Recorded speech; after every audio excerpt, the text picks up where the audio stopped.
Program are the opinions of the people expressing them, and not necessarily those of Fresh Air Incorporated, its staff, or its board of directors.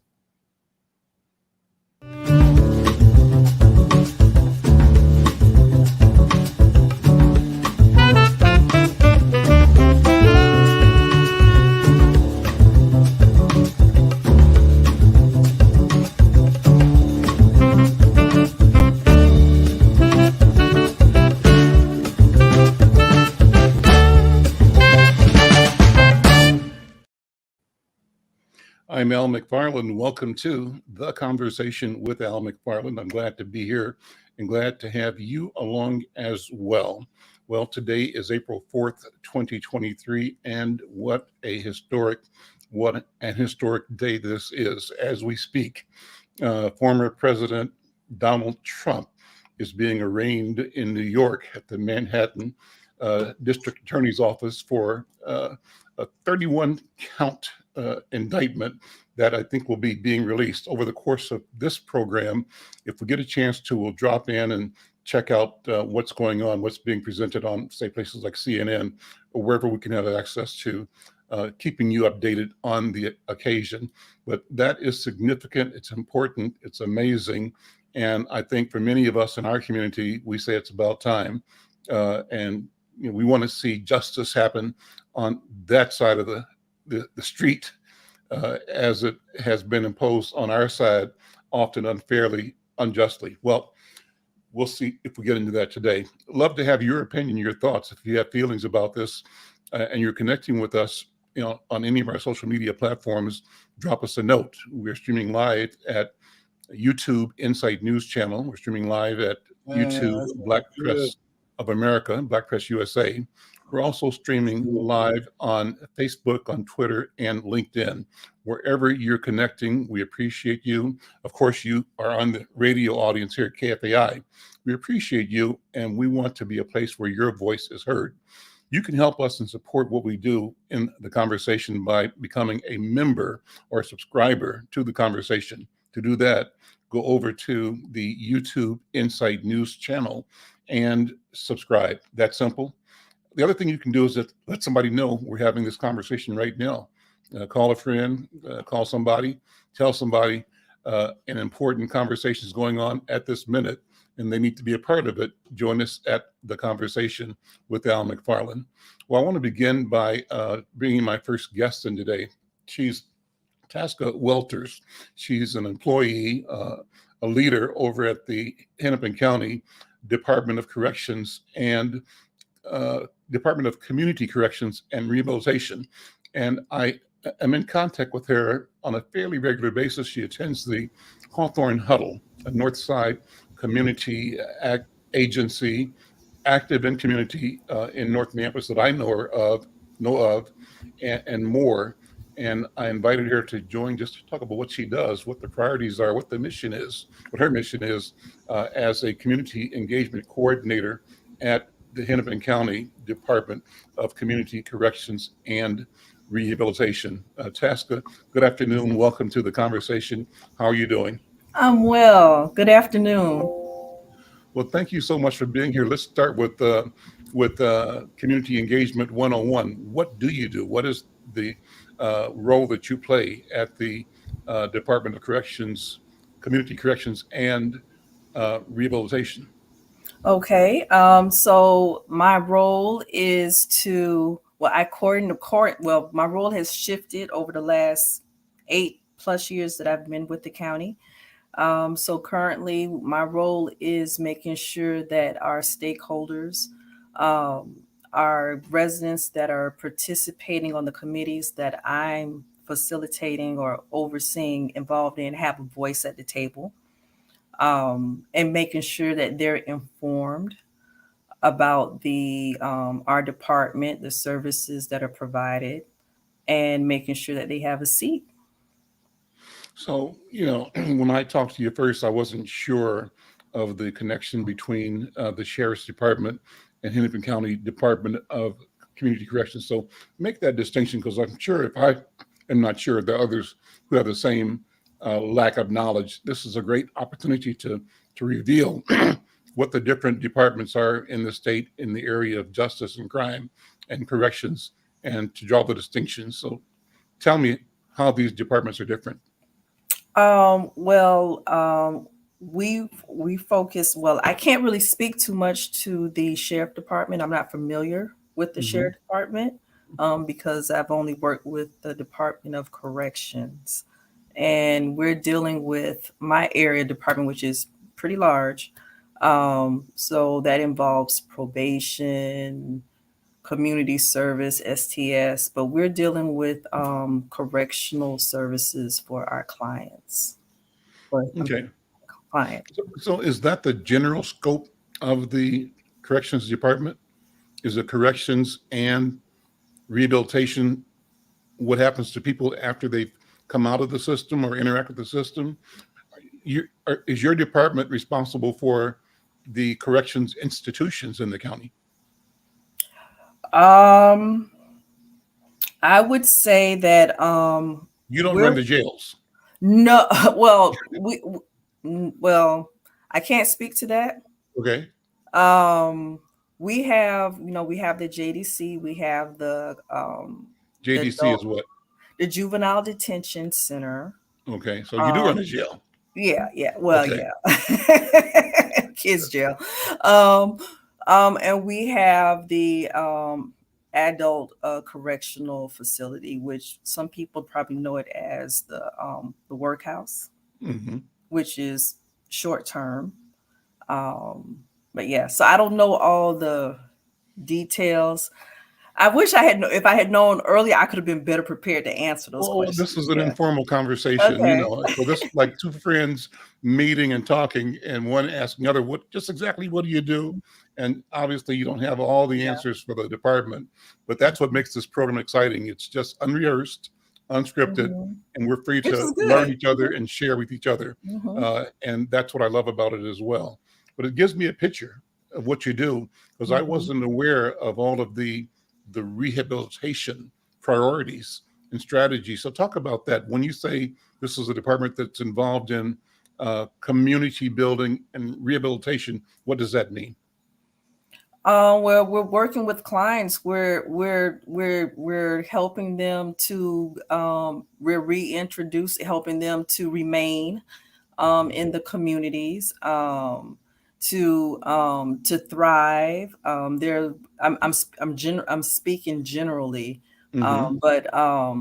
but it has to do with interventions, helping them to secure and maintain employment, helping them to fulfill whatever obligations that they have that are related to if they're on probation or in probation or informal probation, administrative probation. But we're helping clients to succeed, to stay out of that's our goal, for them to not continue to be entangled in our system.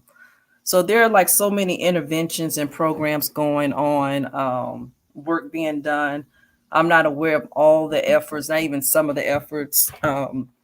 I know, like for my area, I know like one of the meetings, one of the groups that I oversee, the Department of Community Corrections Community Coalition Committee, which is a committee of stakeholders, residents, different professions, backgrounds, different parts of Hennepin County, a small committee. One of the things that we're working on is developing a mentoring program for our clients. Okay, and how will that work? So right now, so the concept is for it to be a peer-to-peer program. So they would be referred through through their probation officers or whomever they may be working with. So right now we're actually we literally we just got finished like developing it, so we haven't launched it yet or anything like that. So those are just some of the that's just one of the projects that we're working on. But the committee wanted to be more hands-on instead of just talking about policies, practices, you know, being educated. So we want to do some restorative kind of work. So yeah, but it's just in the planning stages. So we've been working with a project manager that helped us to scope out that idea, to put the idea on paper. So Taska Welters, so listen, thank you for being here. Let's make this the first of several conversations. I think it's so important to explain how governments and agencies and organizations work, the relationships and the leadership that we have in different places that govern our community, our daily lives. So I thank you for being where you are as the community engagement coordinator at the Department of Community Corrections and Rehabilitation at Hennepin County. And I'd like to have you come back and just talk more about, you know, about the policy, about the issues, but the details as well. And I also want to have you come back and talk about your personal story, how you came to be working in this field. We're out of time right now. Thank you so much. I'll be talking to you later. I'm Al McFarlane. This is The Conversation with Al McFarlane. And as I mentioned, we're kind of monitoring on the side the arraignment of former President Donald J. Trump. And if something comes up that we can share with you, we'll break in and do that. Thank you for listening and being a part of this show, The Conversation with Al McFarlane. And we'd love to have your comments, your thoughts, your feelings. You can go to any of the chats or places where you can respond to the program and leave your thoughts, your questions, your ideas. Michelle Madison is from out east. She said, "Greetings, brother Al McFarlane and distinguished guests." Well, greetings to you, dear sister Michelle. Thank you for being a follower and supporter of the program every day. Let me pivot now to our second guest segment. Pleased to have Tracy Penny and Henry Lake Sr., who are residents of the Lyn-Park neighborhood in North Minneapolis. Lyn-Park is a historic, on the one hand, but still new urban middle-class community. It's created as an oasis in North Minneapolis about a generation ago. It's still a very beautiful, self-contained community on Lyndale Avenue North, just east of Lyndale, between Lyndale, I suppose, and Washington Avenue, and just south of West Broadway down to almost Plymouth Avenue. Near North Side, the landmark for me used to be that Lyn-Park was across from Skip's Barbecue. And Skip's Barbecue is now Masjid and Noor, which is still a landmark because it has a beautiful minaret, I think, a dome, a golden dome on top of it. But it's a classic Black community. And Tracy Penny and Henry Lake Sr., as residents, are asking the community to come out to a meeting in a couple of days to talk about the potential impact of the light rail proposed coming down Lyndale Avenue. Let me go to you, Tracy and Henry. Thank you for being here. Hi, thanks you for having us. Thanks for having us. And that meeting will be April the 6th, 2023, where 1101 West Broadway Avenue North. The time will be from 6 p.m. to 8 p.m., the corner of Emerson Avenue and Broadway Avenue North.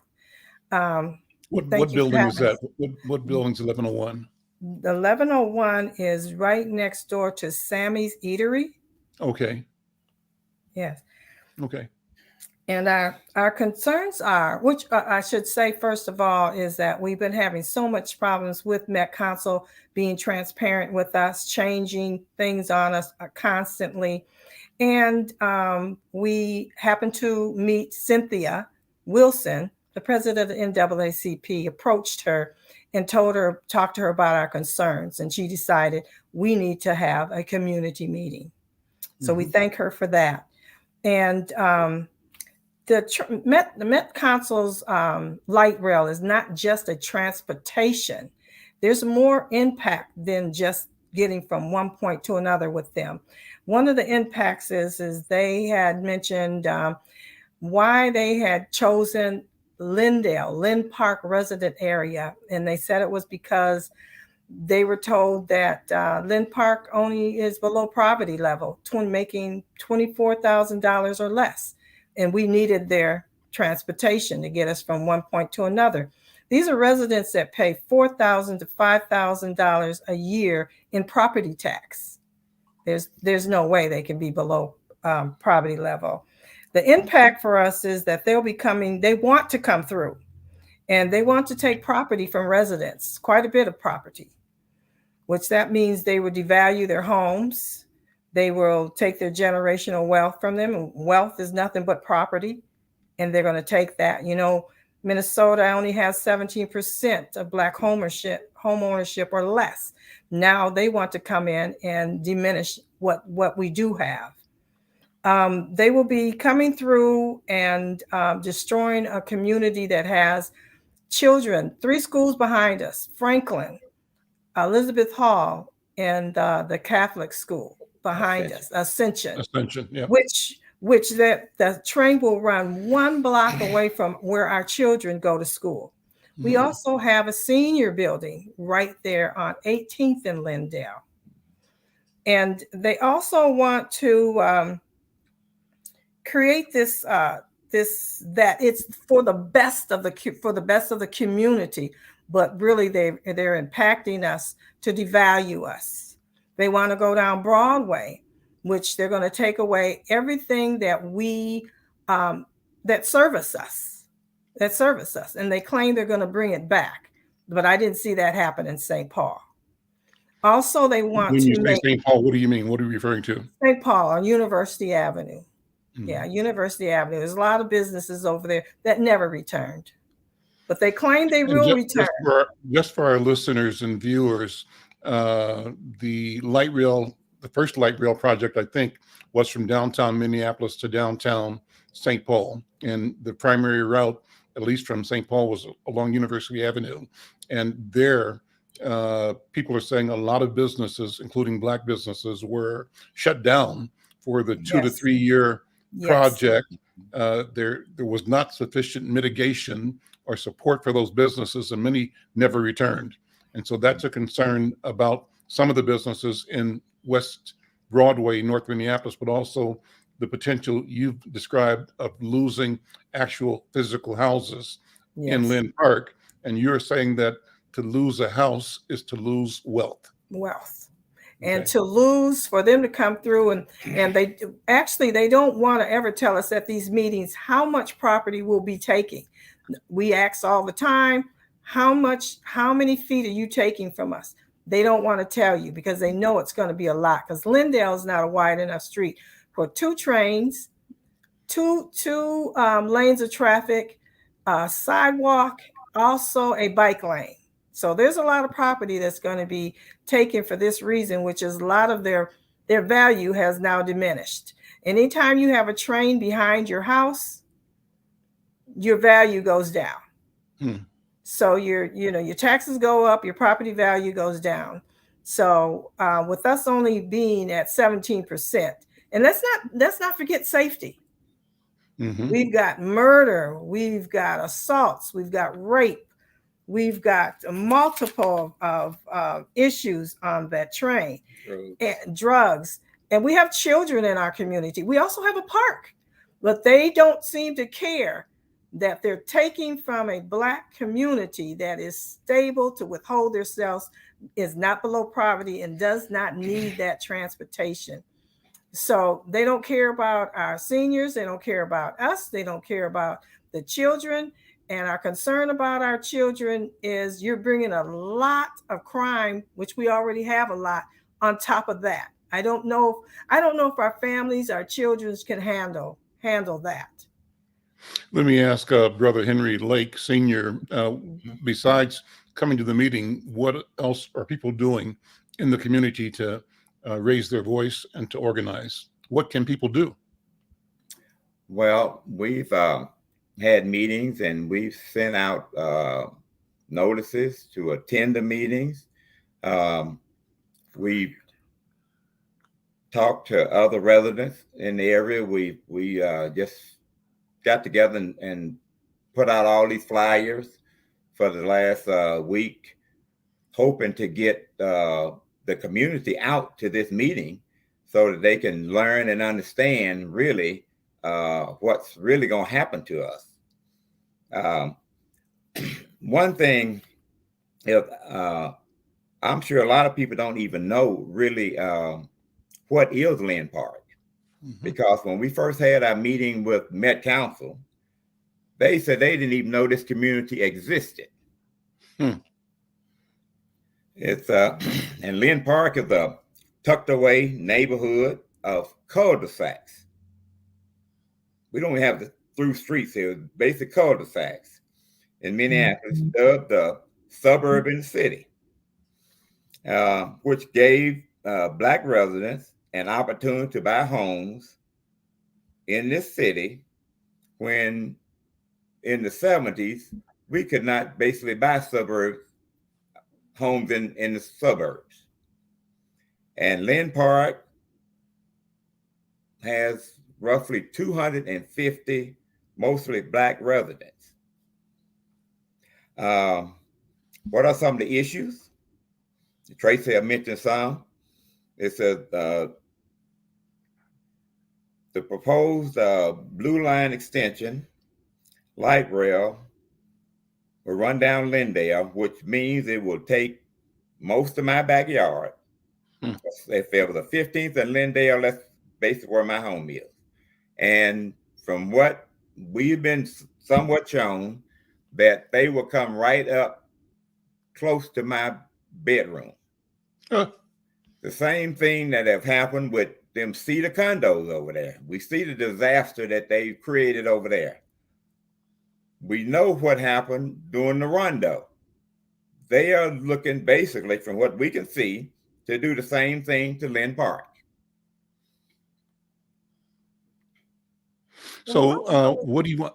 Invite people to the event again Thursday and tell what else you think people can do and should do. Of course, what I'll tell you is that I'm going to reach out to the Met Council and invite them to come and tell their side of the story. I think that the idea here is let's have an open and transparent conversation discussion so that people have access to any answers for questions they are raising. Go ahead, Tracy. Oh, and also I wanted to tell you that we attend all the meetings, but right now we've gotten to a point where Met Council will not let the residents speak. Whenever we want to talk about displacement or something that needs to be discussed, they shut us down. They tell us we're not doing that anymore. We're not having conversations anymore. They even told Cynthia, the president of the NAACP, when she tried to ask a question, we're not answering questions. She said, I can't answer a question. They said no. Then they also told her, we're not answering any more questions, having no more meetings because we're tired of being beat up. The community is not beating them up. The community just wants answers. We want truthful answers. We want to know where we stand. And those are the things that we want to know and we're not getting from them.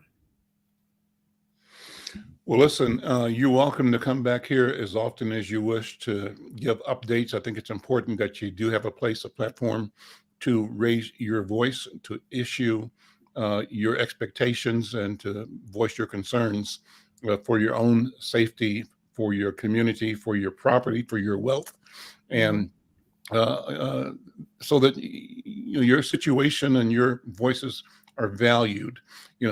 I often raise the question, a lot of times transit policy is created to enable white people to get from their suburban locations to downtown and back out without having to interact with our people in our community. Mm-hmm. So, and I had often suspected that the noise berms, for example, along the freeways had two purposes. One, obviously noise. Reducing noise is always good. The second one was just to shield people from seeing, yes, Black people, yes, in Black neighborhoods. And yes, so that's the skeptical attitude that I have looking at all of the what I call white development strategy that history shows has been intentional in its decimation of Black wealth, Black business, Black communities, and we've never benefited from that development. The question for me becomes, how do we look at what the future requirements of mobility and movement and economic development are, and organize those things from a context of supporting our own interests, Mr. supporting our McFarlane. voices and our capability. Go ahead, Mr. Penny. Yeah, they have other options where they won't devastate this community. They had on paper that they could go east side of I-94, and which is over Washington, and would not come right through Lyn-Park. That was one of the things that we was pushing, hoping that they would do. I know they had a plan 20 years ago to where they would be going down the highways, down 55 to 100 or to 169, and would not tear up this neighborhood. So we would like for them to go one of those other routes and not come right through Lyn-Park and devastate this community that's been a stable community. Because I've been there ever since. I had this house built in 1982. And this has been a stable community. We had all that crime and all north of Broadway. Normally, we didn't have the problem down on this end. So now if they bring that train through here, we're going to have all the crime. And another thing the community really don't understand is that once the train comes, you won't be able to park in front of your own home. Trace's mom had a home over on Hiawatha, off of Hiawatha. That was When the first light rail. When that train came through, they found out they had to have a permit to park in front of their own home because people was catching the train and going out of town, going to the games and all that. So when they had to start paying to park in front of their own home. Listen, we're out of time. Thank you both for being here. Let me, Tracy, let you invite people to the meeting again on the 6th once you make the invitation. Yes, thank you. So go ahead and tell people where to go, what to do on. The meeting will be the community. It's an urgent Lyndale Park community meeting with also Broadway. It will be April the 6th, 2023. Where? 1101 West Broadway Avenue North. The time is 6 p.m. to 8 p.m. It's the corner of Emerson and Broadway, the same building as Sammy's Eatery. Great. Thank you so much for being here, and good luck. Plan to come back. I think this is going to be a conversation that's going to go for a while, so I'm going to invite you back as often as you're available to give updates to our community. Thank you so much. Thank you. Thank you. Thank you. I'm Al McFarlane. This is The Conversation with Al McFarlane. And again, thank you for being here. Great chance to talk to our neighbors, our community members, and to hear the points of view that you don't often hear. You don't hear interest as described by us. Too often we are told what the playbook is, and too often they shut down or attempt to shut down our voice. We're glad that this program, The Conversation with Al McFarlane, provides a way for us to tell our own truth, speaking truth to power, and helping mobilize our people, our community, for outcomes in which we win. Well, I'm going to turn now to the third part of the program today, and that is a conversation about a couple of events in the news of late. Minneapolis had been under negotiations with both the Minnesota Human Rights Department for the history of racial discrimination and in the police department, both in the department and in how the department acted with the Black community. The department is also under negotiations with the Federal Department of Justice. That will be coming.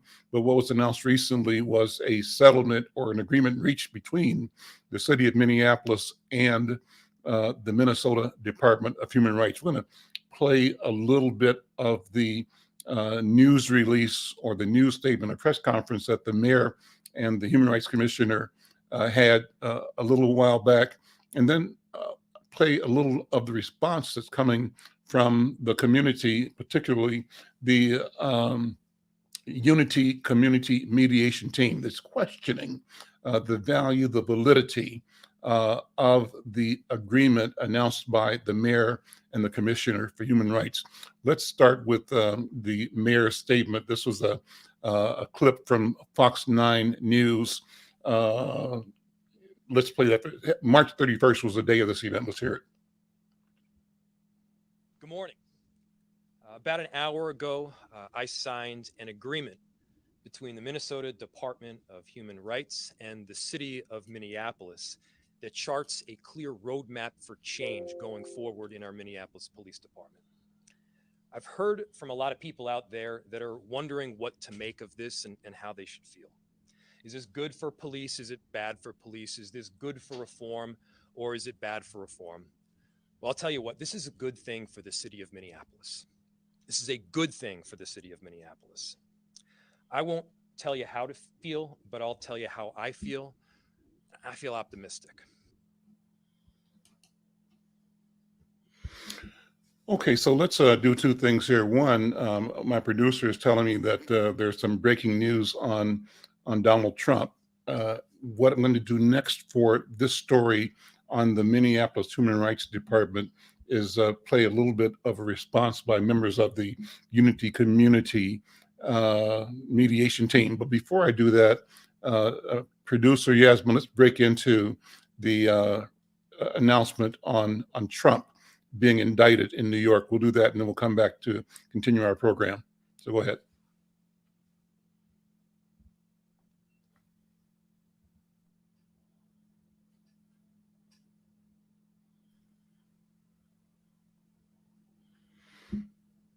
That happens is the judge asks the prosecutor whether they have anything they want to file with the defendant and serve on the court. Those could be oral notifications that they file or written filings that they can do. And is there any other information that the prosecution wants to give? They also give it to the defense attorney, and then they pick a date for motion practice, and the case gets adjourned for motions, and motions are the time. Okay, so there it is a little bit. Just we kind of monitor that historic event, the arraignment for the first time of a former president, Donald Trump, arraigned in Manhattan District Court moments ago. And we'll be talking about that as we go in the days ahead, of course. So I'm going to continue with my scheduled program, and that's talking about the Unity Community Mediation Team, its response to the mayor's press release on the 31st saying that an agreement has been reached. And, the feeling, the vibe of the mayor's press release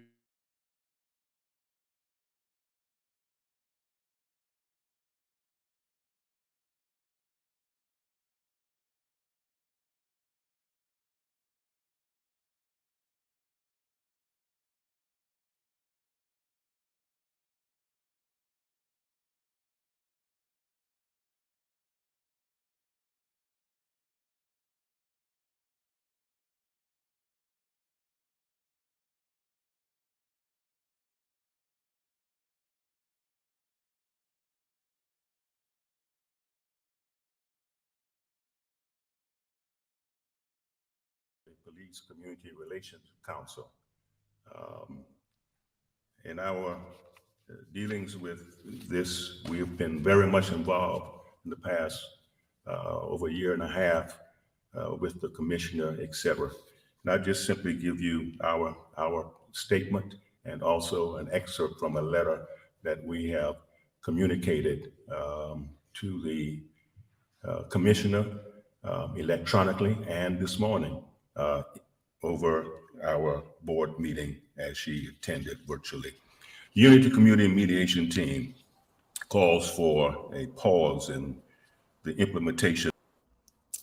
So it appears that we've had a technical issue. I'm going to step in for Al McFarlane. My name is Yasmin, and I am the producer of The Conversation with Al McFarlane. And today we're going to be having Mark Anderson and Alfred Flores Jr. coming to talk to us about their response to the Mayor Frey's settlement with the conversation about Mayor Frey and the settlement with the Minnesota Human Rights. So just give us a sec and we will bring them on.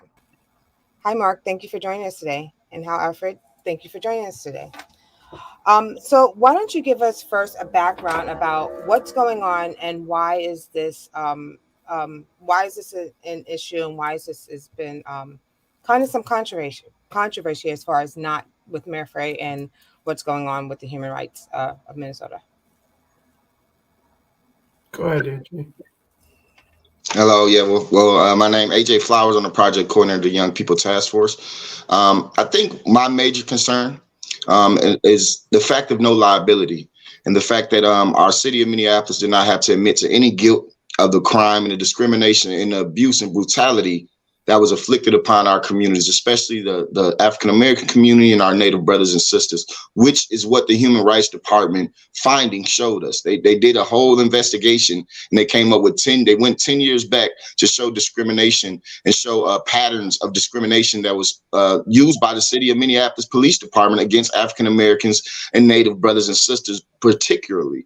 But yet when they did this settlement agreement, and in most settlement agreements, no one is admitting fault. We do understand that aspect of it. No one is admitting fault, but usually that's after they pay something out. That's after there's something that's going to have to cost them. So for them to come to our communities and say, yes, we have abused you. Yes, we have discriminated against you. Yes, we have traumatized your community, but we're going to do better now. We're going to actually do our job. We as African Americans got a clap because they said we're going to finally start to treat you humane. To me, I think that's disrespectful. I think it's a slap in the face. I don't think you can move forward with this great city and this transformation and this optimism that the mayor seems to have without acknowledging the past faults of what this city has done to us, or without some type of compensation to the victims of this discrimination that they were able to find. To have the Minnesota Department of Human Rights, who has discriminated against us as well, negotiate with the city of Minneapolis, it's almost as if they were negotiating with themselves, which was disrespectful to the community. There wasn't enough community input. They signed the settlement without community even getting enough time to read it, or their council members. So it was basically a closed door meeting, which is how negotiations happen. But I don't believe that you can actually, the settlement was supposed to be with the city of Minneapolis and the victims of the city of Minneapolis, the people, the residents. We the one that have to deal with the law enforcement. The actual language of the settlement says with the city and the victims. Is that in the language? No, that was the problem. Okay. The settlement is between the Minnesota Department of Human Rights and the city of Minneapolis. So Mayor Frey and the Minnesota Department of Human Rights negotiated and came up with their settlement agreement without enough community input, in my belief, because at the end of the day, that settlement, the crime that was raised, I'm having some bandwidth issues at my residence here. Exactly. So to me, I just thought it was disrespectful, and it was a slap in the face. And I think the city of Minneapolis needs to halt that and make sure that they can admit to the guilt or find some way to get to some truth and reconciliation for the victims of that crime. Mark, what is your take on this? Well, it's I appreciate AJ's comments on that. This fits within a context. We have a whole history here in Minnesota and the city of Minneapolis, some of the worst racial disparities in the entire country. And this has been going on year after year after year. We hear these reports. In the criminal justice system, it's another area where we have these enormous disparities between treatment of African-American community and others, Native American community and others. And it's something that needs to be addressed. And part of the problem with this agreement is that the Minnesota Department of Human Rights has given up any ability to go back to this and address these issues. The city of Minneapolis said that they did nothing wrong. They denied the findings of the Minnesota Department of Human Rights that they had a pattern, a practice of violation of human rights of African-American people, Native American people. Can you walk us through some of the findings, Mark? Can you walk us through some of the findings, or Al Jr.? Do you have the document that the findings, what they actually were? Well, the findings were issued last April. This was they did a study. They did research into the history of Minneapolis police department pattern of practice going back 10 years. And what they found was that there had been systematic differential treatment and abuse, and they call it racial discrimination against African American people in traffic stops, really all areas where law enforcement interacts with the public. That this had been a systematic thing. This wasn't just an episodic thing that occurs once in a while. This was systematic. This is what they found, and that's what they're finding in great detail. Now that's all on Minnesota Department of Human Rights website. People can read that if they want. It's a long document, but yeah, it's all spelled out there. The example. And so, Al Flowers Jr., what stands out to you in that report, in that work of the Human Rights Department, in terms of the enumeration of the consistent failings of the police department in serving and protecting Black people? I think for me, Mr. McFarlane, I think it just proved what we have been screaming and shouting as a community for years, since for the police department for years. And I thought it was for the Minnesota Department of Human Rights. I thought it gave us a lot more standing behind it, because they were actually able to do the research and able to prove that this discrimination happened, and able to prove that Black men are more likely to be abused by police. They were able to prove that Black men and Native brothers and sisters is gonna sit in a traffic stop longer than their white counterparts. They were able to prove that the way officers speak when they pull over a Black brother or a Black sister or a Native brother and sister, it's a different type of language and tone than they use with our white counterparts. They were able to prove basically what we've been screaming for years. And when they came out with that finding, I thought the Minnesota Department of Human Rights will take it as far as it needs to happen so that there can be some level of truth and reconciliation. I think my biggest issue, as I keep saying, is that we cannot move forward as a city. It's just like what they did to us with Juneteenth. They say, here go Juneteenth. It's a national holiday. Reparations? No. We will not acknowledge what we did to you. We're not going to talk about what we freed you from, but we are going to let you celebrate being free. To us, it's this simple symbolic ways of what they do with us. Instead of really giving us actual tangible things that we can live with. I don't know what changed. Honestly, that the consent decree, everything that was in that consent decree, we already had agreed upon with the memorandum of agreement with the Unity Community Mediation Team, and we actually went farther than what the consent decree had. But yet, they wanted to make this historical moment, and those victims, they telling all those victims, my father was one of those victims in the findings when they went back 10 years and they came and busted in our house and kicked the door in because he wasn't allowed to take his child without a warrant. And he got his head bust for that. And they came back and said, we find no liability. We didn't do nothing. And in the Human Rights Department to give up their right to eventually, if we were to have to sue and had to get some type of truth or reconciliation, they wouldn't be able to stand on our side with that argument anymore. And to me, I just thought it was a slap in the face. And I think the city of Minneapolis needs to halt this. The judge needs to wait until they can actually get more community input and some type of way get to truth and reconciliation. What's happening with the federal probe or investigation or negotiation with the city? What's the latest update that you can tell us about? Well, we've been meeting with the commissioner of the Minnesota Department of Human Rights for on a regular basis for months, and we continue to ask her about the progress, and she can tell us. All she can tell us is that she can't tell us anything. So we don't really have any information. What happens in other cities and our mediation agreement that AJ mentioned, that it contains these items that are trumpeted in this current agreement. This was from 2003. That's how long we've been working on this, and most of those agreements are from way back then. And then the city walked away from that agreement back in 2008, and then after Aaron Locke died, then they came back. But in terms of so we worked with the Department of Justice from 2003 to 2008 on that first agreement. But they it's an investigation. So as with all investigations, that we have to wait and see what they do. But we don't really have news. But it's if people look at the consent decrees around the country, there's certain things that they look at. They're looking at violations of United States constitutional rights.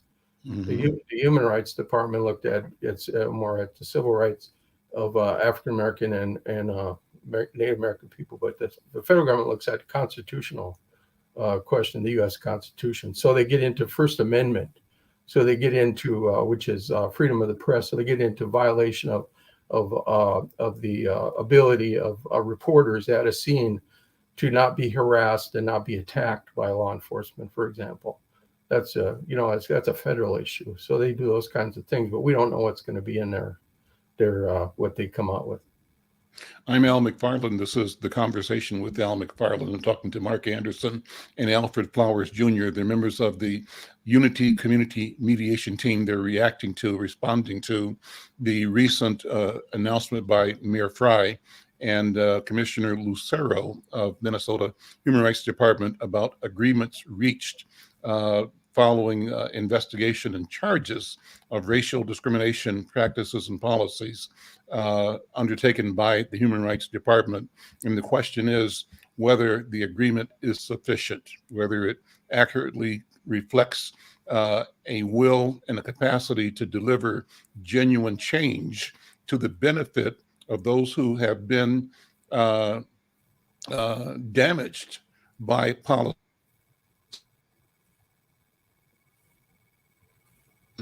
And are saying that as citizens, we need to raise the question and move right now to demand more clarity and more commitment. Al Flowers Jr., you said that the things that are mentioned by Commissioner Lucero in her settlement are things that that UMCT had proposed, but not everything, that it didn't go far enough. What kinds of things did they back away from or ignore? What else should have been in that document, in the negotiation, in the settlement? Well, I'm not gonna, it's a 144-page document, so I won't break it down piece by piece. For me, I think the main thing that I want to stay focused on, Mr. McFarlane, I'll let everybody else go into that. I think for me, it comes back to those two major words, and it's truth and reconciliation. I think that the people that was discriminated against should have been mentioned. I think it should have been a little more harsher in what they said about how they interact with our communities. For me, the whole document within itself to me means nothing without that acknowledgement. If you can go commit a crime, Mr. McFarlane, and I can go in front of the judge and say, hey, judge, you know what? I was wrong, but I will not do that again. And I get to go home scot-free, then you know what? I wouldn't have no problem with this. But at the end of the day, when you do something, you commit the crimes that was committed, there has to be some level of discipline, compensation, reconciliation, something. And there was nothing. There was just the city of Minneapolis negotiating with themselves, with a state that has discriminated against us too. By the way, we're one of the most highly disparate states in the whole country. Minnesota is. So you had the state of Minnesota who has been who has filed discrimination against the city of Minneapolis, but this very same state also discriminate against us as well. So to me, I think that my main thing, what I'm trying to focus on, I'm not going to get into what they should have or what they shouldn't have, because everything in the consent decree is already being practiced by Minneapolis police officers now. So it was a slap in the face for me. I think it has to be some level of discipline, some type of compensation, some level of reconciliation. And the truth has to be said. The city of Minneapolis, when the mayor stood up, he should have stood up and said, our city is guilty. Instead, they went directly against the findings and they did this behind closed doors settlement agreement. Nobody had a chance to review it, and we supposed to walk away with that and feel like some change. My question to the community, as I always ask, what is different now? What is in there? What accountability measures is in there? What measures is in there to say that if they do bust into my father's house again like they did, what has changed where they can't do that anymore?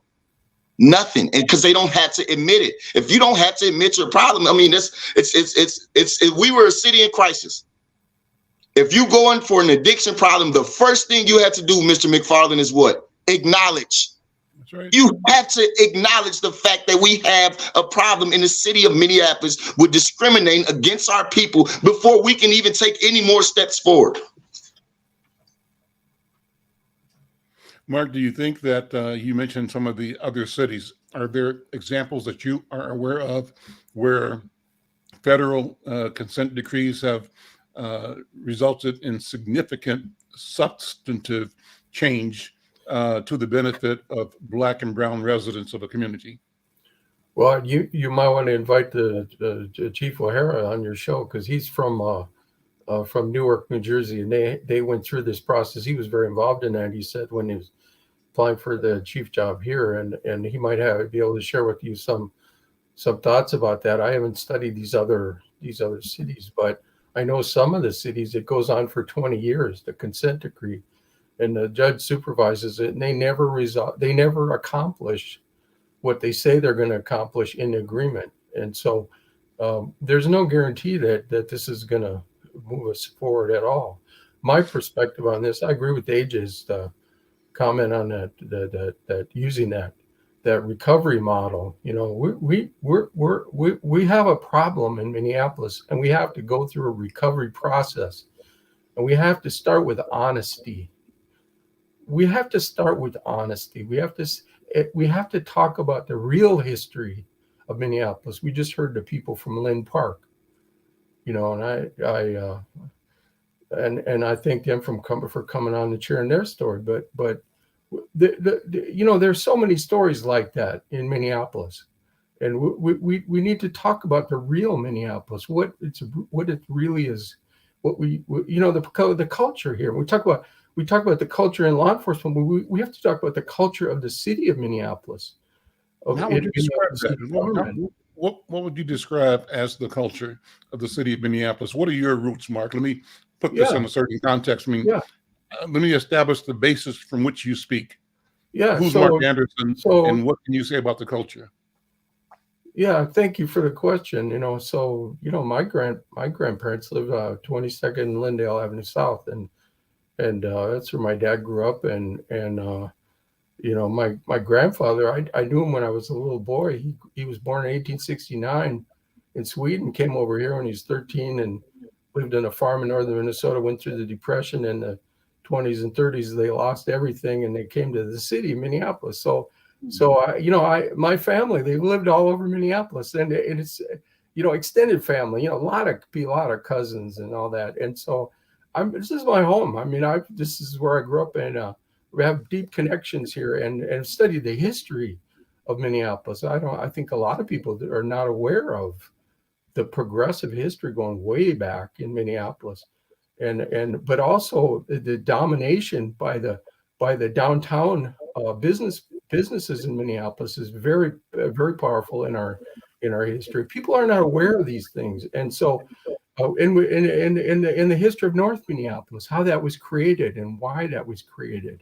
That was an intentional thing to create North Minneapolis as a Black community, and the attitudes. And I grew up here, so I heard the attitudes. I heard the language. You know, I heard the you know, I know the stories about the struggles that people went through, and the division and the abuse that went on. It still goes on. So I say we have to look at that. We have to talk about that. We're so proud of our state. We're so proud of Minnesota, how progressive it is, how wonderful it is, how great it is. But we have to look at why, if, you know, I tell people this, I say, if you would ask, why do they have that racial disparities in the state of Mississippi? People would say, it's the racism, obviously, it's the South. And then you ask the question, why do we have the same disparities, some worse than the state of Mississippi here in Minnesota? And people say, a legislator told me the other day, there's no reason for it. There is a reason for it. We have to face that reason. We have to face that culture that we have here.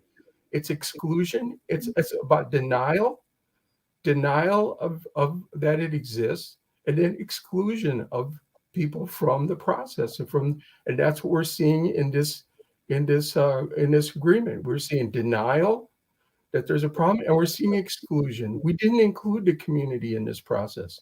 We treated it like a bureaucratic process, that you create bureaucratic processes that the police department engages in, and then that fixes the problem. No, it's It's a relational problem. It's a cultural problem. We have to face that.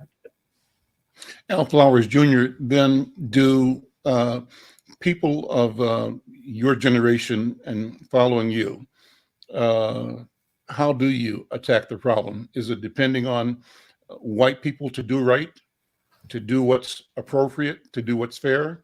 Or is the story one that that requires you to look at the history differently and to take different measures to protect and grow freedom, opportunity, justice for Black people? What am I saying?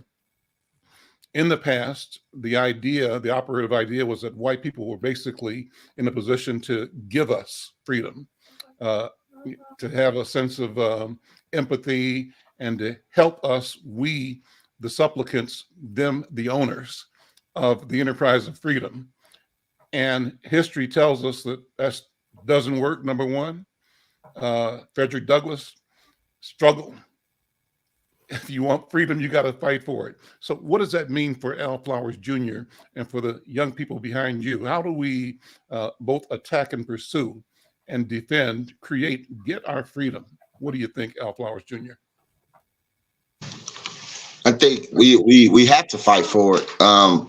We know for a fact already over 400 years of what we have dealt with, Mr. McFarlane, that they will never save us. We got to save ourselves. And we got to be unapologetic when we go to ask to save ourselves, though. I think a lot of time with African-American within our community, the ADOS community, because we live on such a high moral ground, you know, that we want to include everybody and we always want to be inclusive of everything, which is fine, right? But at the very same time, we have to realize that what happened to our community is a specific thing that happened to the ADOS community. The path forward for me, and the path forward will always be to me, is to gain our own economics independence. Honestly, I believe we're to the point of wanting to go towards a sovereign nation.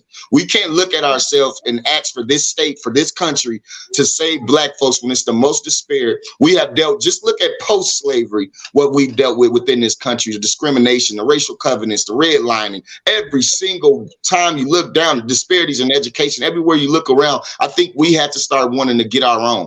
The main answer to me is always reparations. Cut the check. You know, that's where my generation is coming from. My generation have no belief in the government. I'm gonna tell you the truth. And the ones behind me, the younger ones, they have zero belief in the government. Not only government, they have zero belief in leadership within our community as well, because they haven't seen enough get done. So for us, it's a clear focus of saying this is what we want. We want reparations. We the generation of reparations. That's what I like to say. We are the generation of reparation, and that's the way we go. And we gotta fight for it. To think that we don't have to fight for it, or to think that they're just gonna free us in some type of nice way, I think you're living in a utopia. Well, some would say to think that they're gonna give reparations is the same thing. I mean, why would you expect those who stole you and stole from you to turn around and give you? How do you do that? And so my question is, what's the next step? When the answer is no, what do you do? You keep fighting. You bring community. You have to bring the community. I think we've seen in 2020 what community power means. The problem was at that point in time, I don't know if we particularly had an agenda ready. Someone always told me, when you get in the door, have your agenda ready. We have our agenda ready this time around. We have to keep fighting and bring community together. We have to stand together. Community always win. The people always win. But if we're split, we're divided, and we're trying to fight for our own individualism rather than the advancement of our people, then we will always stay conquered and divided. If we come together as a community and as people and our white allies and our progressive allies in the state of Minnesota that says they really want to see the betterment for African American and ADOS people, if we come together and we have that one solid message of saying we want this reparations back, we need some type of economics independence, we need some type of economic relief so that we can fix some of these disparities. Because every disparity you name, if we had a better chance, a higher medium income as a community, then we can fix a lot of these issues. We got to wrap it up. Gentlemen, thank you so much for coming on. We're going to come back and continue this conversation. Flowers, I want to raise the question with you down the road about a strategy for looking at and separating out the adversaries to our people. We'll come to that. I'm Al McFarlane. This is The Conversation with Al McFarlane. Great show today. Thank you for being a part of it. We'll see you next time. Bye-bye.